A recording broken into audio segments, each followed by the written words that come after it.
Lep pozdrav. Jaz bi danes predstavila skupne zaključne ugotovitve preiskovalne komisije na področju nabave in nakupa žilnih opornic v Republiki Sloveniji.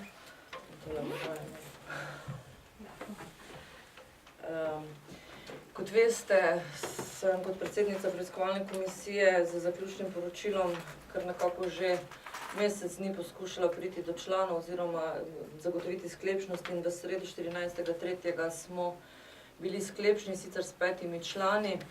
In sicer na seji so poleg mene prisostvovali še člani iz SMC-ja, SD-ja, Nove Slovenije in Desusa. V prvem delu smo zapisnike sprejeli soglasno, v zaprtem delu pa smo potem nadaljevali z obravnavo zaključnega poročila preiskovalne komisije in na koncu z 4 glasovi potrdili celotno zaključno poročilo, torej v vseh delih, v vseh točkah.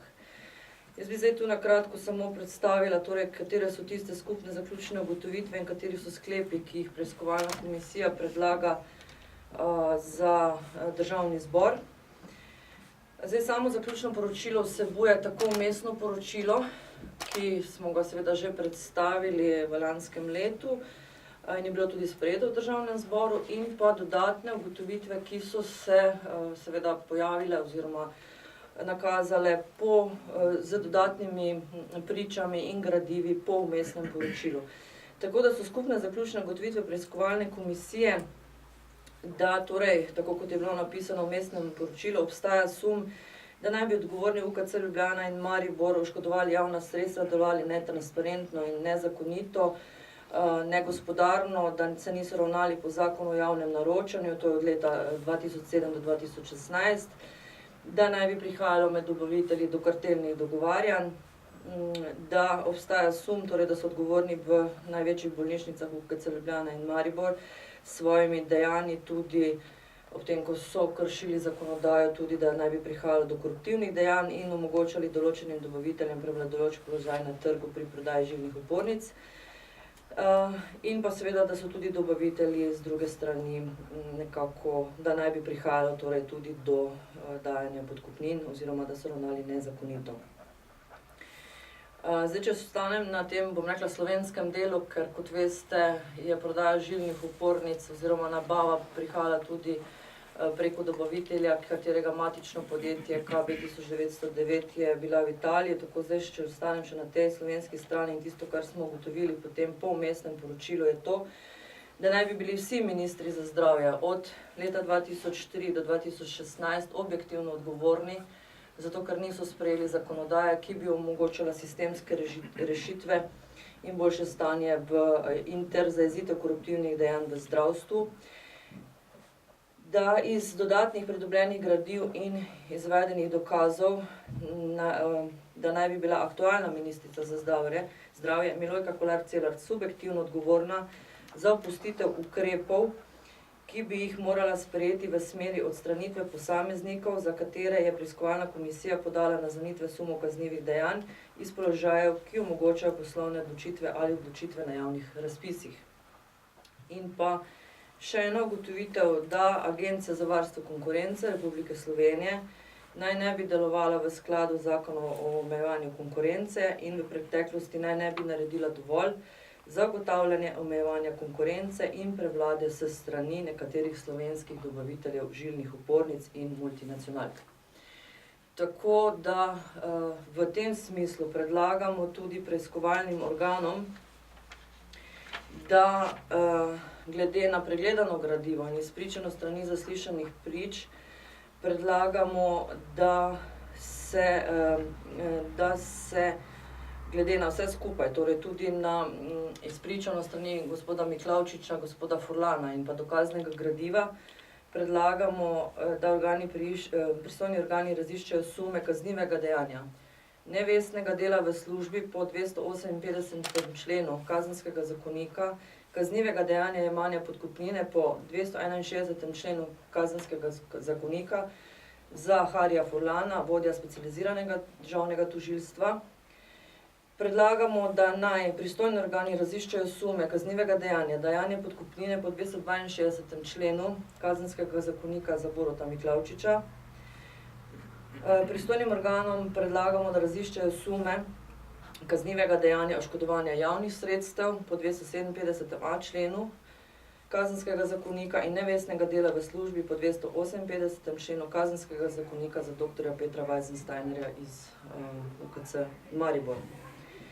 Kar se tiče Agencije za varstvo konkurence, predlagamo torej Agenciji za varstvo konkurence, da ponovno razišče primer iz leta 2013, ko naj bi šlo za omejevanje konkurence strani multinacionalke Abbott pri prodaji oziroma nabavi žilnih opornic strani poljskega dobavitelja. Prav tako preiskovalna komisija ugotavlja, da je direktor AVK, gospod Matvos, naj bi vedel, vsaj iz njegovega pričanja, za prevladujoč položaj dobavitelja Mark Medical v Sloveniji, kar je več kot 40%, vendar tudi glede na to, da mu zakon to omogoča, ni reagiral in zato predlagamo, da ponovno preiščejo tudi ta primer. Zdaj, kar se tiče pa dela, bom rekla, čez mejo oziroma povezave Mark Medicala in pa KB 1909 ostajajo torej vsi tisti predlogi preiskovalne komisije iz vmesnega poročila, kjer predlagamo seveda pristojnim organom, da raziščejo morebitne sume kaznivega dejanja pranja denarja preko nabave in prodaje lastniških deležev Mark Medical, d.o.o. strani KB 1909, potem davčne utaje zaradi transfernih cen pri verigi dobaviteljev Mark Medical, d.o.o. in Emporium Medical. Potem obstaja seveda tudi sum in naj ga preiskovalni organi raziščejo, da naj bi se denar pridobljen iz prodaje žilnih opornic uporabil za nakup lastniških deležev v KB 1909 v podjetju Distriest in pa Mladini in pa da se naj bi ta denar tudi, naj bi se torej uporabljal tudi za dokapitalizacijo podjetij v Italiji in pa v Sloveniji. Zdaj, v vmesnem poročilu smo že podali nekaj naznanitev sumov kaznivih dejanj, v zaključnem poročilu dodatnih naznanitev sumov kaznivih dejanj ni, je samo to, torej, da predlagamo preiskovalnim organom to, kar sem povedala.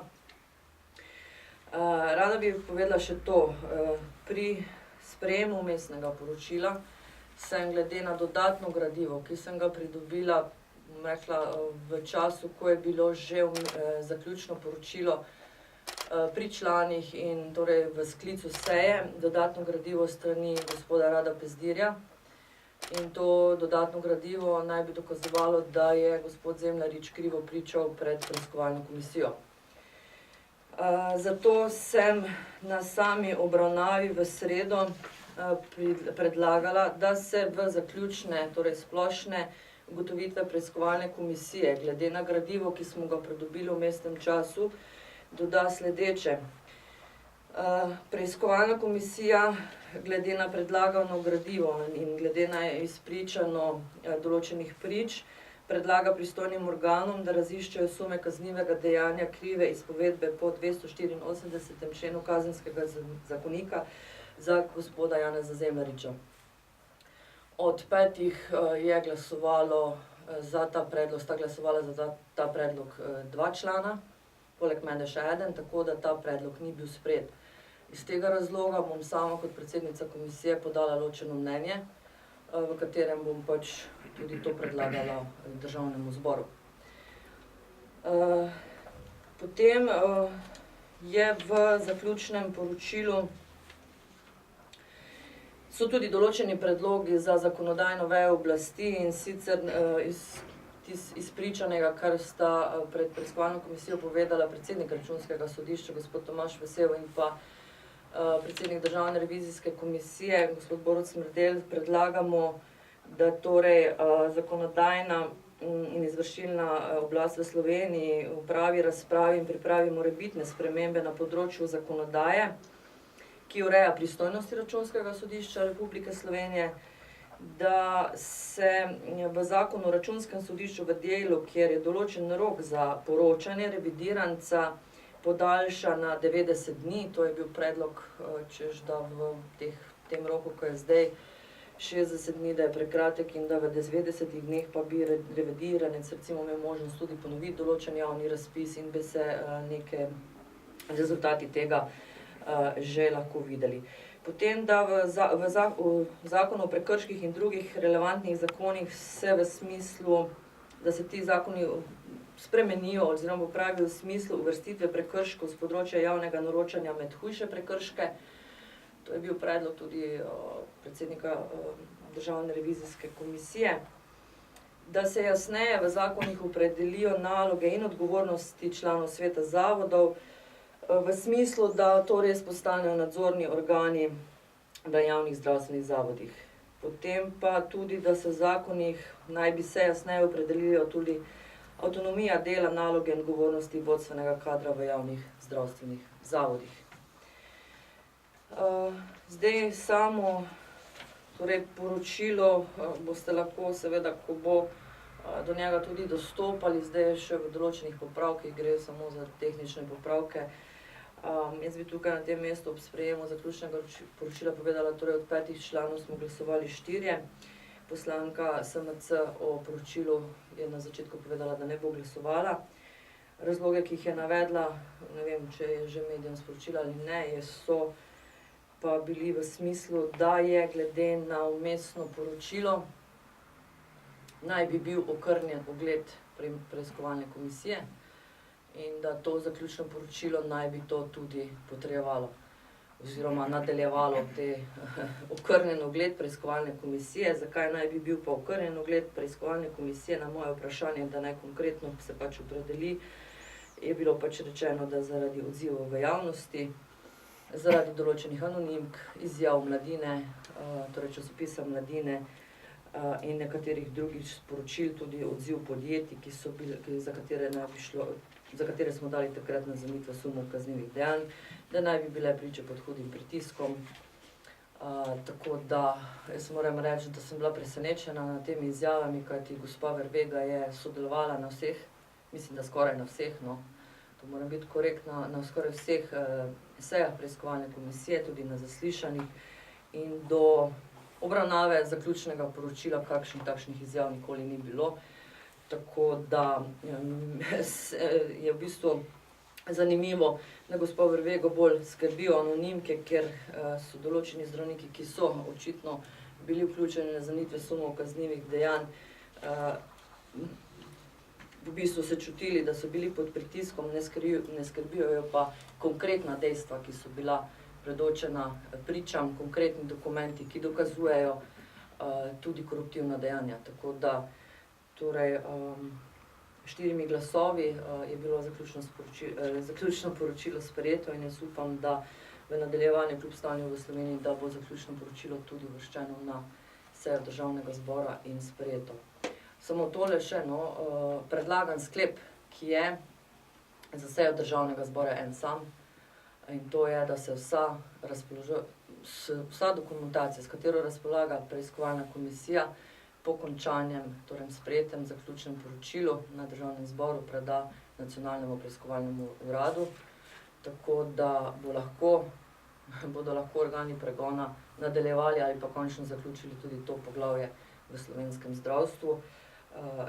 Jaz mislim, da smo korektno sodelovali z njimi, pred časom smo jim predali tudi določeno dokumentacijo že in jaz verjamem, da, ali pa skoraj da upam, glede na dosedanje delo, da bodo s to dokumentacijo, ko imajo z našimi ugotovitvami, prišli do zaključkov. Vprašanje?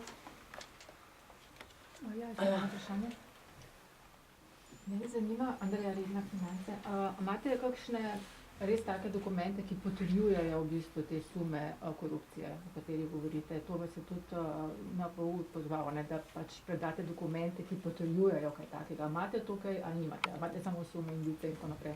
Ne, imamo dokumente. Ki potrjujejo kaj? Ki potrjujejo sume kaznivih dejanj podkupnin. In so bili tudi tako, kot ugotavljate, predani Nacionalnemu preiskovalnemu uradu. Mogoče samo vprašanje, kateri zaključki, katera naznanila so pravzaprav zdaj novo glede na vmesno poročilo? Novih naznanil sumov kaznivih dejanj ni, to sem povedala, samo predlagamo preiskovalnim organom, torej, da preiščejo sume podkupnine, dajanje podkupnine strani gospoda Miklavčiča in prejemanje podkupnine strani gospoda Harja Furlana, nevestnega dela gospoda Petra Weisensteinerja v Mariboru. In pa to, da ugotavljamo torej, subjektivno odgovornost sedanje ministrice za na to nastalo stanje in pa objektivno odgovornost vseh sedanjih ministrov. Še kdo? Najlepša hvala.